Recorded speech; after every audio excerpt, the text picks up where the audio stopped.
Subhanallahi wa bihamdihi adada khalqihi wa ridha nafsihi wa zinata arsyihi wa midada kalimatihi. Dengan niat menang ini kamu ingin li'ilai kalimatillah. Tapi kalau kamu ingin syahid, berarti kamu menuruti keinginan nafsu kamu nang cepat masuk surga. Itu orang Arab kagumnya bukan main.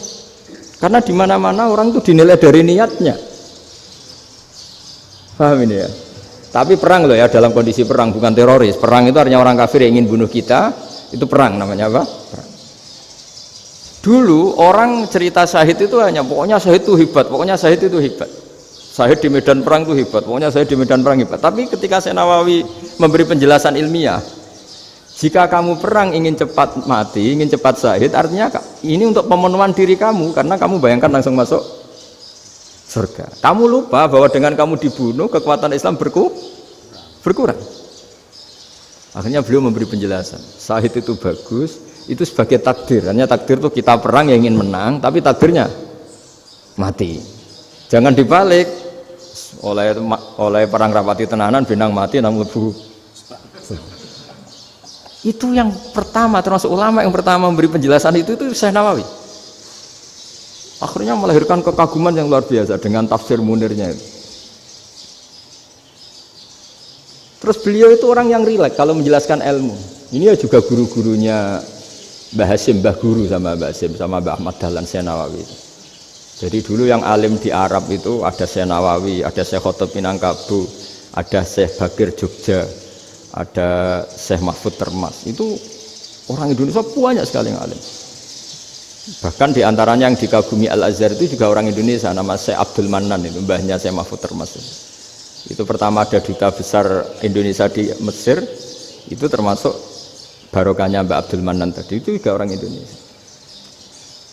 Jadi pemahaman ulama Indonesia itu khas, termasuk ketika memaknai apa? Syahid. Ketika memaknai apa? Syahid. Itu unik. Ketika Syekh Nawawi diuji dulu itu yang namanya ulama diuji dulu oleh 100 ulama.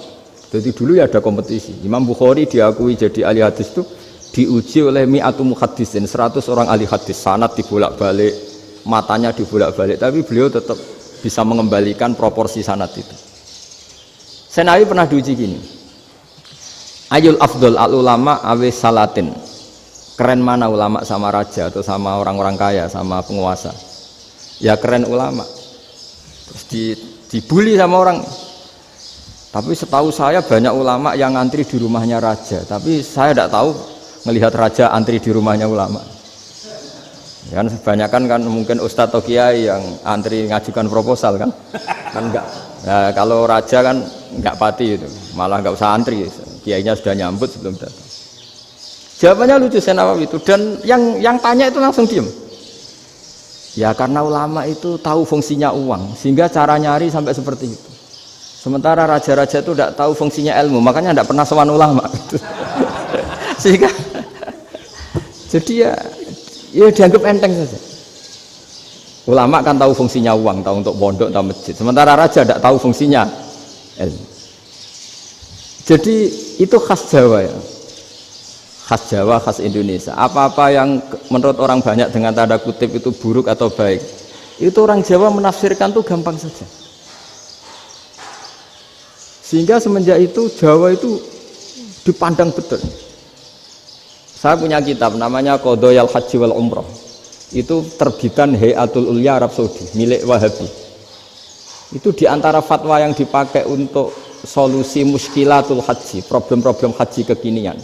Itu fatwanya syekh-syekh yang dari Indonesia, termasuk Syekh Khotib Minangkabau, Syekh Nawawi Banten, Syekh Bakir Nur Jogja. Misalnya begini, dalam fatwa-fatwa yang menyulitkan kita ya, sampai sekarang jadi perdebatan. Ketika Safa dan Marwah itu dengan batas tertentu, saya ulang lagi dengan batas tertentu, mau tidak mau atas nama kebutuhan, itu kan butuh perluasan. Karena kalau naik turun itu mudah disepakati ulama. Jadi misalnya gini ya, saya punya tanah seluas ini. Pasti orang akan mengatakan sampai bawah ya tanah saya, sampai atas tanah saya. Itu mujma' alaih, itu disepakati. Sehingga Nabi ngendikan Al-Ka'bah min tuhumil ardi ilas sama Ka'batun.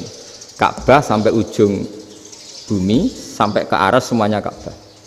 Sehingga tidak ada perdebatan ulama ketika Masjid Haram di tingkat, kemudian yang di atas sholat, tetap dia menghadap Ka'bah. Tidak harus diluk melihat di bawah, enggak, karena Ka'bah sampai langit. Sama, tanah Anda kamu tingkat sampai 10, enggak ada tetangga protes, karena bawah sampai atas tanah Anda. Tapi kalau diperluas, tanah Anda kamu luaskan setengah meter saja atau 3 cm saja, iso geger mbek tonggo. Karena di mana-mana batas itu ya tadi, kalau atas bawah miliknya, kalau samping enggak. Pertanyaannya, perluasan Mina itu ke samping, perluasannya Matof yang Mas'ah itu juga ke samping.